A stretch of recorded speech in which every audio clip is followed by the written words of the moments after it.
Hello, this is Peggy. I'm a volunteer for Obama, calling you from Texas to encourage you and others at your family to please vote tomorrow if you've not already done so. And when you vote, we encourage you to vote for Barack Obama. I got a phone call a couple of days ago from someone. He said he was a volunteer from New Mexico calling Obama supporters in Texas, asking them to let him know so they could call some New Mexico people. It's beautifully organized. First thing is, these are people who do not have cell phones. They have dedicated workstations. They're calling lists, voter lists. We were calling Pennsylvania until just a few minutes ago, and now we are starting to switch over to North Carolina.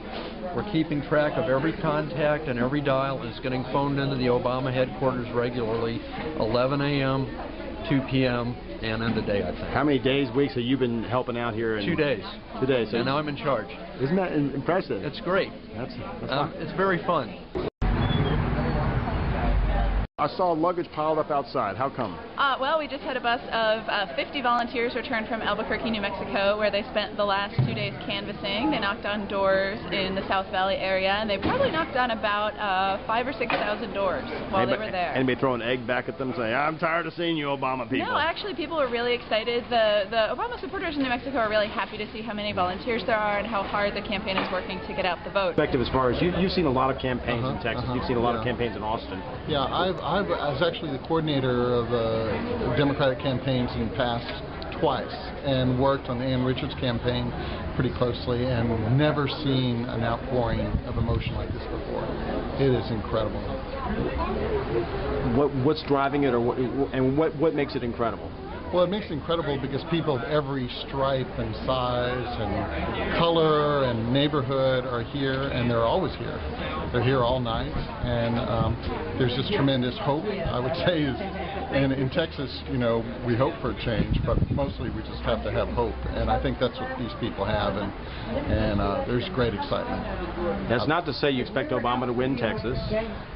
Texas is pretty tough, and this is pretty tough, and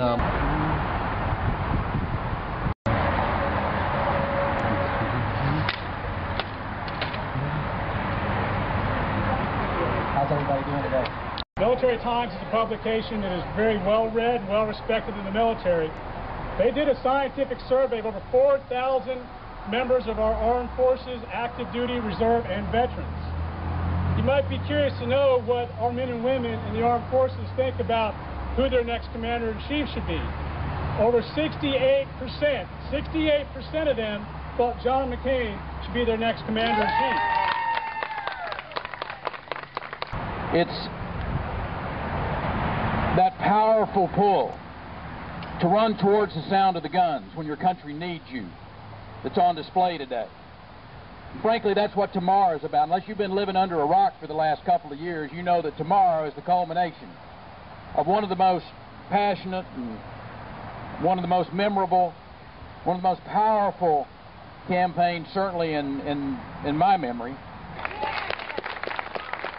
In a world where there are hostilities towards American values and interests, those values and interests are still incredibly important, and that hostility runs very high against us at this particular point in time. I think it would be extremely foolish to hand the reins of our military to a candidate whose ability as a public speaker far exceed his actual leadership experience.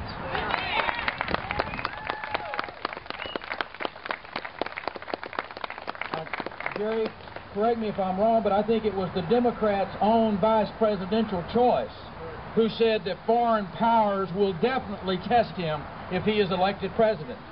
And when that happens, do you really want a president to be a man who's more concerned about the backdrop of his speeches than he is about the backing of our military? No! We want someone who's going to be standing behind our military. Well, I'm optimistic that McCain is going to squeak this one through. We're working really hard to contact people in other states, getting out the vote in other states.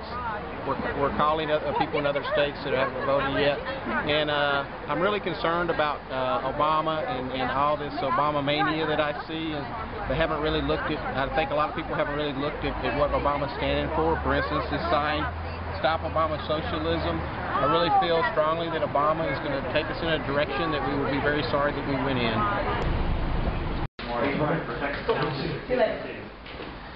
It's really a crucial election. I guess they all say that for every election, but this one particularly because of the issues, the economic issues involved. And so I just wanted to contribute. Have you been doing this every day for a month? This is the first day? No, or? I'm sorry, sad to say this is the first day. And what are you finding when you call people? Well, most people are not at home, and I'm leaving Okay. messages. The ones I do get have already voted. Wow. So I'm calling Houston people. Oh, you are? Uh-huh. Is there one race that interests you in Texas you look at and go, that's the race I'm really worried about or excited about? Well, I'm not too worried at the Texas level. It's the national level. Yeah. Being a McCain supporter. Sarah Palin, she's really excited today so much. I think I've never been a feminist or, oh, women need to be empowered. But when she was nominated and began speaking with just such conviction and such Christian values, because I've grown up Catholic and that's always been important to me. That's always what I've been so close to the Republican Party. It's really excited a lot of people, and I do relate a lot to her. I have a lot of respect for her and her family. These signs. Been trying to help all the candidates in this Travis County area, but we've got into the Brian Daniels race. You know, it's a tight race. We think it's a seat that we can win. We've also helped Donna Kill, Pam Wagner, and Jerry Mikas, all three. And as you know, those are all Texas House candidates. They correct? are, yes. We pushed in about, as of maybe an hour or two ago, close to 7,500 calls in the last 3 days into those House districts in that congressional district. We're even reaching out as far as into Houston to help produce turnout.